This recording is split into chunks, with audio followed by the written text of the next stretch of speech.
네, 안녕하세요. 김영재 TV의 10분 독서입니다. 하루 10분 독서입니다. 오늘은 지적자본론 81페이지부터 읽겠습니다. 처음에 CCC가 다케오 시립도서관의 지정관리자가 된다는 소식에 불안과 의문을 가진 다케오 시민이 적지 않았던 듯하다. 그러나 히와타시 시장과 나는 그런 현상을 긍정적으로 받아들였다. 히와타시 시장의 말에 따르면 도서관을 이용하는 시민은 시 전체 인구의 20%에 지나지 않았다. 80%는 아웃사이더라는 뜻이다. 그 80%에 해당하는 사람들의 입장에서 보면 도서관 관리가 공공에서 민간으로 바뀌는 문제는 자신과 별 관계없는 일이다. 누가 관리를 맡든 관심을 가질 필요가 없는 화제인 것이다. 그런데 저항감을 보인 것이다. 그렇다는 건 도서관을 자주 이용하지는 않더라도 해당 시설에 대한 시민들의 관심과 애착이 분명히 존재한다는 뜻이었다. 따라서 도서관의 이노베이션을 일으킬 수만 있다면 그것은 다케오 시의 거대한 자원이 될 수 있다. 따라서 우리의 의욕도 자연스럽게 높아졌다. 도서관 재생이라는 이 프로젝트를 추진시키는 데에 가장 강력한 엔진 역할을 한 것은 다케오 시의 리더인 히와타시 시장의 결단력과 실행력이었다. 함께 일을 해보고 느낀 것이지만 그는 단 한 가지 목표, 즉 고향을 자랑스러운 도시로 만들고 싶어 했다.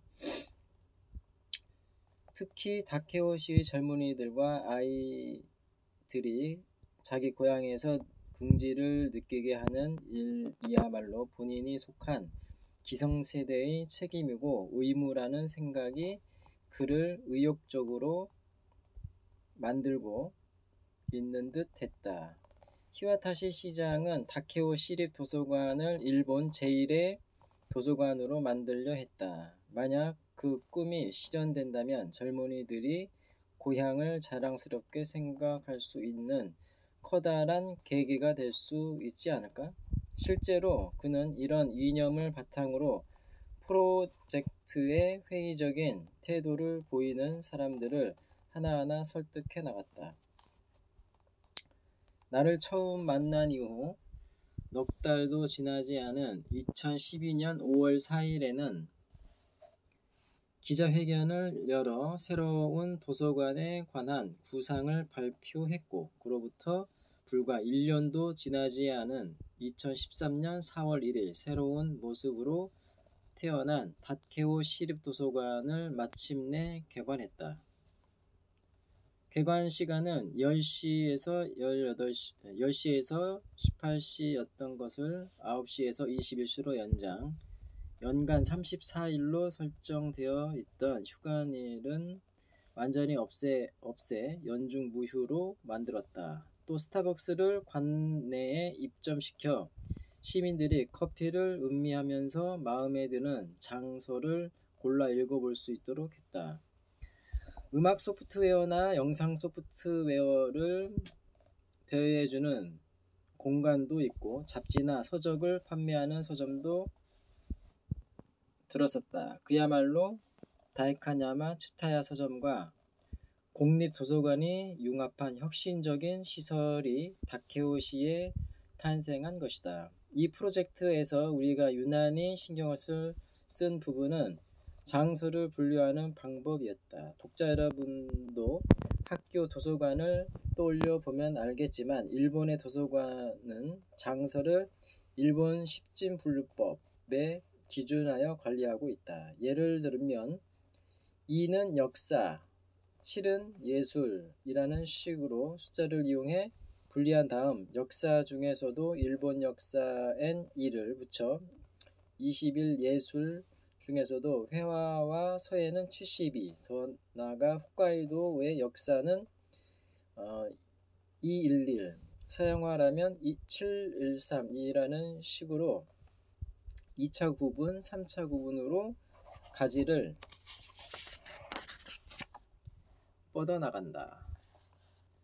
수많은 서적을 하나의 법칙을 바탕으로 체계화하기 위해 이런 분류 방법을 도입한 열의에는 감탄하지 않을 수 없다. 대학 도서관의 92%, 공공도서관의 무려 99%가 이 방법을 채용하고 있다는 통계를 보아도 이것에 대한 도서관 관계자들의 깊은 신뢰를 충분히 유추해 볼 수 있다. 단, 이 도서분류법이 최초로 발표된 때는 1928년이다. 따라서 현대 사회의 라이프 스타일과는 동떨어진 부분도 나타나기 시작했다. 예를 들어 원예 관련 서적은 1차 구분으로 말하면 산업 항목에, 낚시 관련 서적이라면 예술, 미술 항목으로 분류된다. 주택의 베란다에서 원예를 즐기는 주부들 중에 자신의 행동을 산업활동의 일환이라고 생각하는 사람은 많지 않을 것이고, 휴일에 이런 아내를 집에 남겨두고 낚시를 가는 남성들 중에서 자신이 예술활동을 하고 있다고 자각하고 있는 사람 역시 매우 드물 것이다. 이 분류법을 그대로 지켜나가는 것이 과연 도서관 이용자들의 가치 중심에 기여할 수 있을까? 어쩌면 그런 방법에는 책을 판형에 따라 기계적으로 분류해 매장에 진열하는 서점과 공통된 정신이 깃들어 있는 것은 아닐까. 생산력은 중대해도 생산관계는 이라는 법칙을 이 부분에서도 생각하지 않을 수 없다. 결국 다케오 시립도서관은 기존의 10진 분류법을 버리고 보다 현실 생활과 밀접한 22종 분류법을 채용해 장서를 관리하기로 했다. 예컨대 아동 패션을 다룬 책은 패션 서적 코너에 진열해야 하는 것일까? 육아 서적 코너에 진열해야 하는 것일까? 아름다운 정원 사진만을 모아놓은 사진집은 예술 코너일까? 원예 코너일까? 이것은 내용에만 초점을 맞추는 것이 아니라 그 책이 어떤 독자들을 대상으로 쓰인 것인가 하는 점을 세밀하게 파악해 분류하는 방법으로 다이칸 야마 시타야 서점을 만들 때에 CCC가 독자적으로 창조해낸 것이다.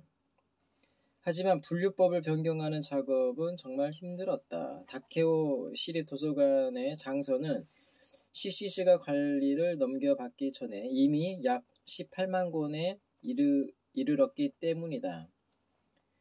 리뉴얼 공사를 할 때 일단 이 18만 권의 도서를 시내의 체육관으로 옮겨 그곳에서 새롭게 분류하고 관리용 바코드까지 한 권 한 권 부착했는데 이건 역시 기계화할 수 있는 작업이 아니다. 체육관을 가득 메운 책들의 내용을 각각 확인하면서 새롭게 분류해 나가야 한다.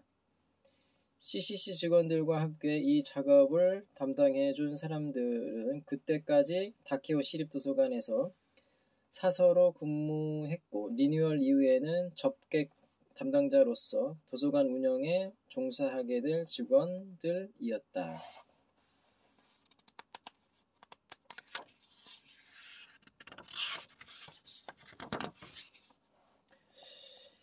이 부분에서도 그들과의 만남에 감사를 드린다. 사서에서 접객 담당자로 이것은 단순한 호칭 변경이 아니라 작업 방식이 달라질 뿐 아니라 도서관을 찾는 방문객을 대하는 방식도 그때까지와는 완전히 달라진다. 그 변화를 수용하려면 완전히 새로운 세계로 뛰어들 수 있는 용기와 각오가 필요하다. 다행히 그들은 결단을 내려주었다. 다케오 시민들이 자부심을 느낄 수 있는 도서관을 만들고 싶다는 히와타시 시장의 생각에 공감했기 때문이다. 그들이야말로 다케오시에서 도서관 이노베이션을 가능하게 한 소중한 지적 자본이다. 동시에 이 막대한 작업을 완수할 수 있었던 데에는 역시 다이칸 야마에서의 경험이 크게 작용했다. 새로운 분류법의 기초는 다이카냐마 츠타야 서점을 만드는 과정에서 이미 형성되고 있었고 노하우도 축적되어 있었기 때문에 18만 권이라는 어마어마한 장서와의 격투에 기꺼이 도전할 수 있었다.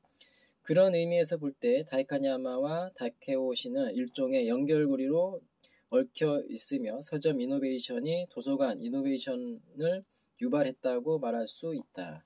서점의 이노베이션을 실현하는 과정에서 CCC 사내에 축적된 다양한 노하우, 지적 자본이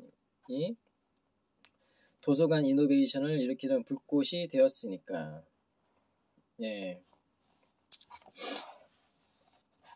다케오 시립도서관은 재개관 이후 13개월 만에 방문객 100만 명을 돌파했다. 인구 5만 명 규모의 지방 시립도서관을 일본 제1의 도서관으로. 처음에는 사람들 대부분이 히와타시 시장의 꿈을 허황된 것이라고 비웃었지만 이제 그런 사람은 존재하지 않는다. 그리고 다케오 시립도서관은 다케오시라는 공동체의 핵심으로서, 즉 클라우드의 거점으로서 오늘도 수많은 시민들의 사고를 연결시켜주고 있다. 네, 오늘은 여기까지 읽겠습니다. 감사합니다.